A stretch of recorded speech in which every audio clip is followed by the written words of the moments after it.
بعد المأساة التي شهدتها المنطقة بسبب زلزال الذي ضرب جنوب تركيا وشمال سوريا، كل العالم اتجه إلى مساعدة أهالي المناطق المنكوبة، إلا الاحتلال التركي الذي وجدها فرصة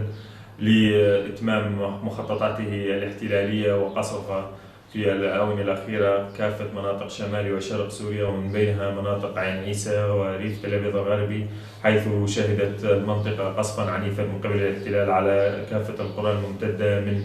قرية الفاطسة شرق عين عيسى وحتى قرية عبدوكي في ريف تل أبيض الغربي، وذلك مستخدما كافة أنواع الأسلحة والذخائر، إضافة إلى استهداف الاحتلال التركي لطريق الأنفور الدولي بأسلحة القنص والأسلحة الثقيلة، وذلك بغية لتهجير السكان وتغيير ديموغرافية المنطقة. ولكن ورغم كل هذه الظروف الصعبة التي يمر بها شعبنا، فأهلنا في المنطقة متمسكين بأرضهم، وقواتنا مستمرة في الدفاع عن هذه الأرض، وسنقوم بالرد على أي محاولات احتلال جديدة للمنطقة.